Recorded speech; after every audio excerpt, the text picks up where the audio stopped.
तो स्टूडेंट्स, हमारे चैनल देववाणी संस्कृत में आप सभी का स्वागत है। आज हम आपके लिए कक्षा 10 की संस्कृत गद्य भारती का दूसरा पाठ लेकर उपस्थित हुए हैं, जिसका नाम है उद्भिज्ज परिषद। उद्भिज्ज परिषद का अर्थ है वृक्षों की सभा। उद्भिज्ज यानी वृक्षों की और परिषद यानी सभा, वृक्षों की सभा। आइए इंट्रोडक्शन पढ़ लेते हैं। प्रस्तुत शीर्षक में लेखक ने मानव जाति पर सीधा प्रहार किया है।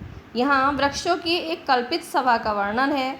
सभा के सभापति पद पर शोभित होते हुए पीपल अपने अध्यक्षीय भाषण में मानव स्वभाव की कटु आलोचना करते हुए उसके दुर्गुणों का वर्णन करता है।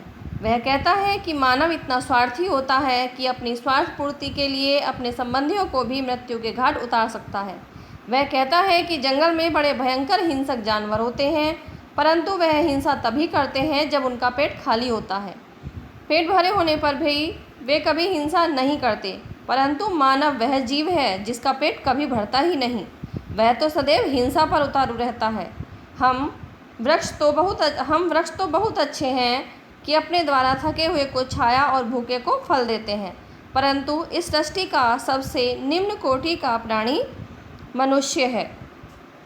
मनुष्य केवल पशुओं से ही निकृष्ट नहीं है, ऐसी बात नहीं है। वह तो तिनकों से भी गिरा हुआ है, क्योंकि तिनका आंधी और तूफान के साथ निरंतर संघर्ष करता हुआ वीर पुरुषों के समान शक्ति क्षीण होने पर ही पृथ्वी पर गिरता है। वह कायर पुरुषों की भांति संघर्ष स्थल को छोड़कर नहीं भागता, किंतु मानव आने वाली विपत्ति की आशंका से अपने आप को दुखी कर लेता है और उसको दूर करने के लिए उपाय खोजने लगता है। मानव के इसी दुर्गुणों का इस पाठ में वृक्षों की सभा में वर्णन किया गया है। आइए पाठ देखते हैं।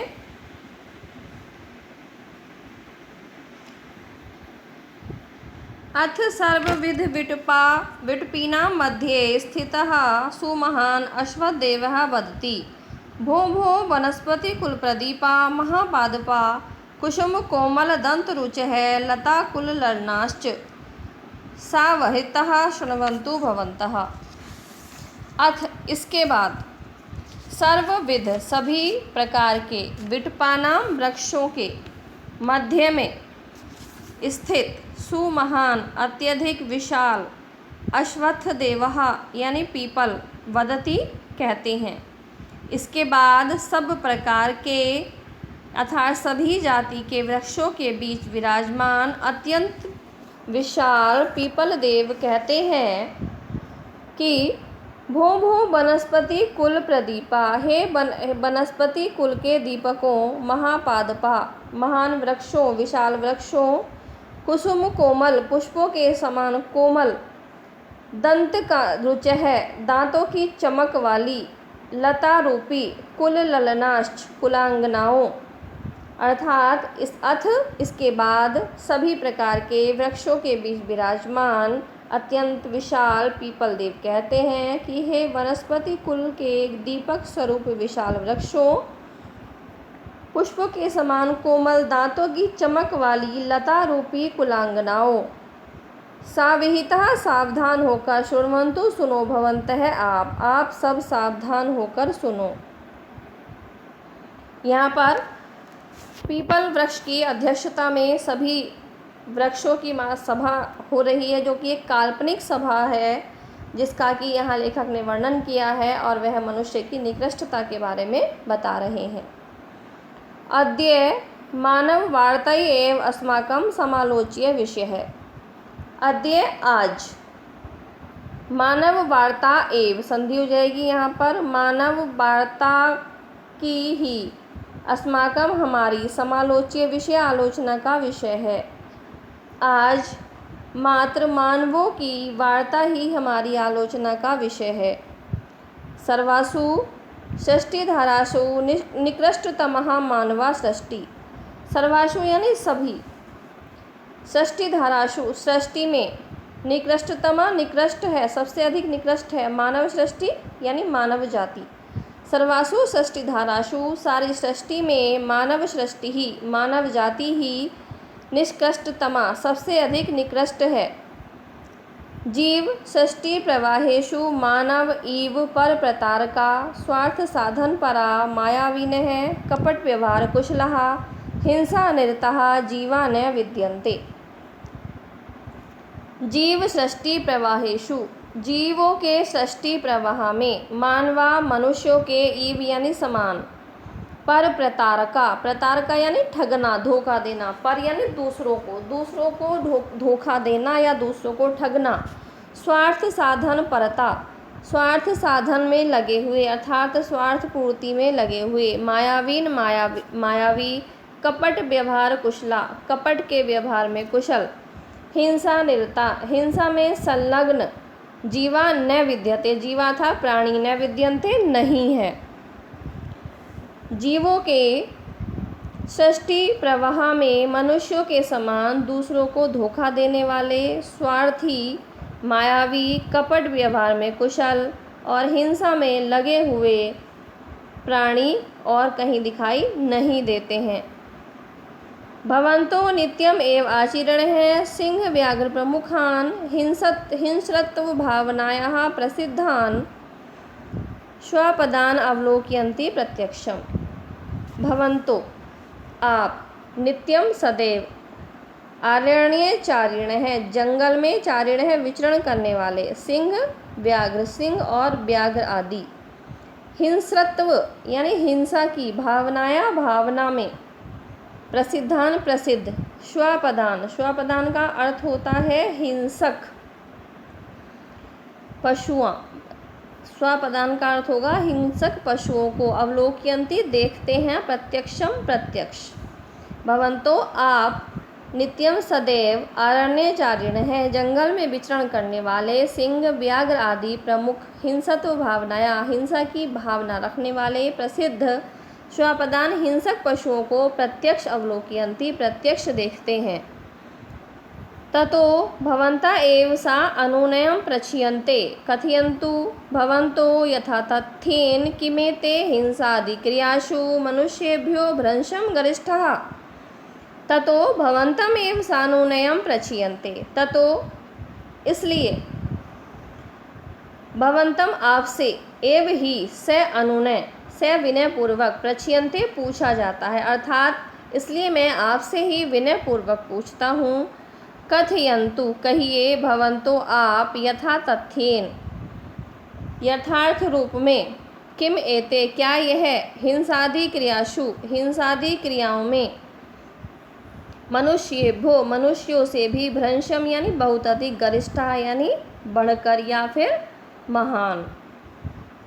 तो इसलिए सविनय आपके द्वारा ही मैं पूछता हूँ, आप ही बताइए कि क्या हिंसा के कार्य में वे मानव जाति से बढ़कर हैं, अर्थात जो पशु हैं क्या मानव जाति से बढ़कर हिंसा करते हैं।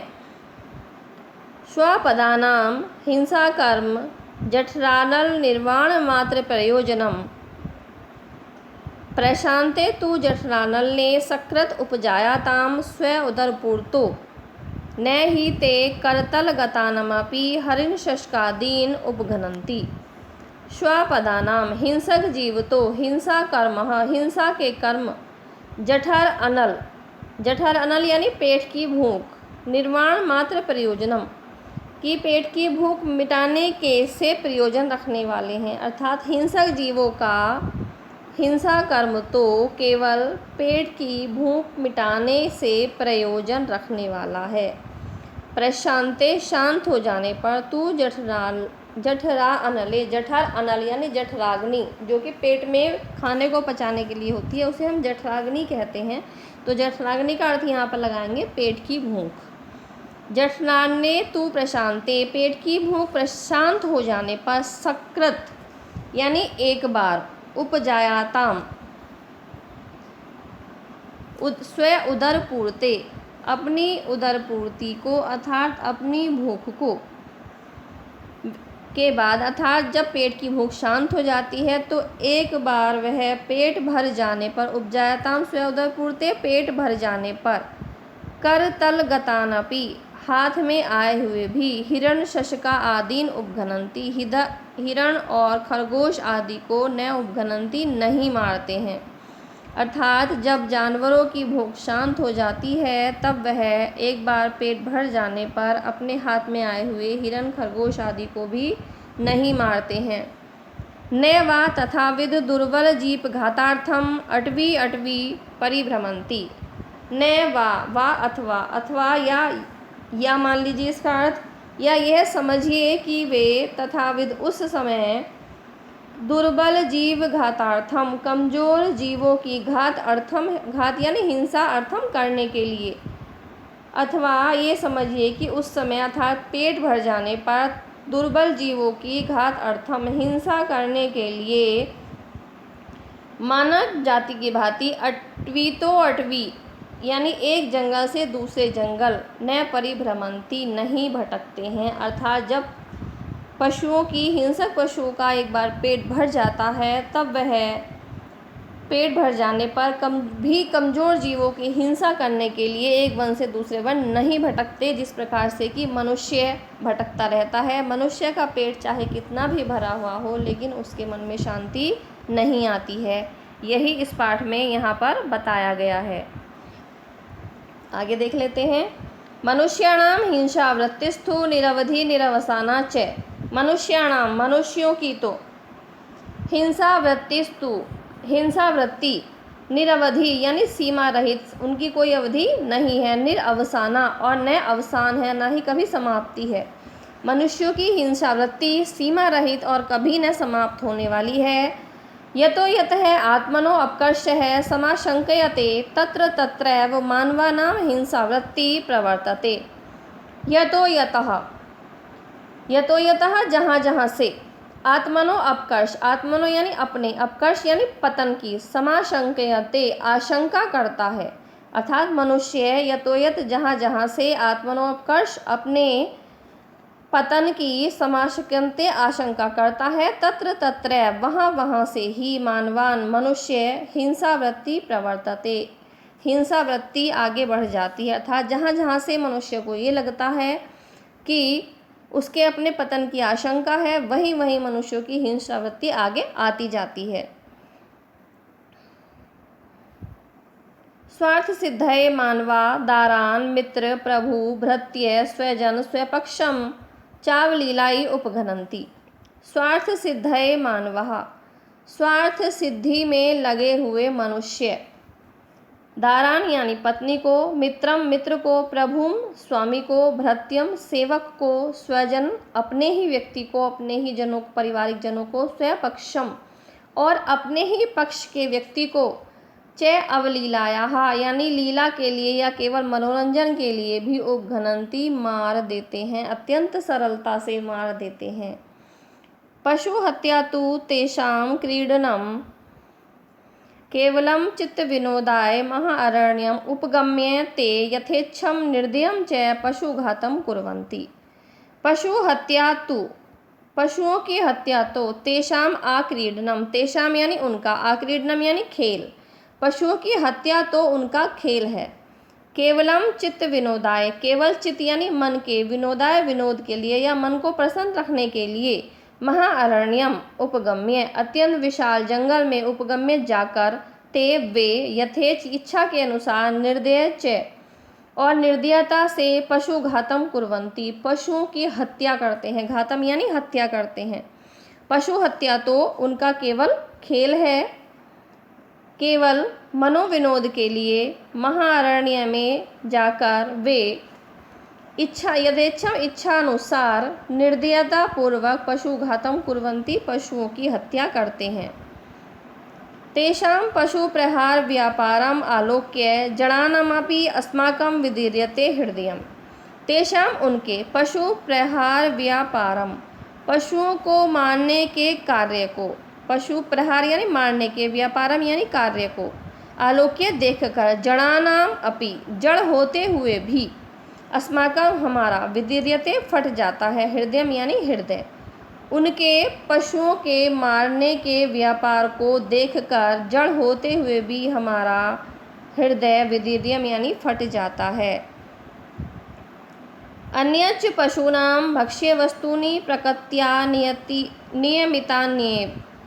अन्य च यानी और या अन्य, पशूनां पशुओं की भक्ष्य वस्तुएं अर्थात खाने की वस्तुएं तो प्रकृत्यः प्रकृति से ही नियमित हैं, अर्थात अन्य पशुओं की जो खाने की वस्तुएं हैं वो प्रकृति से ही निर्मित है, यानी प्रकृति ने ही उनके लिए बनाया है।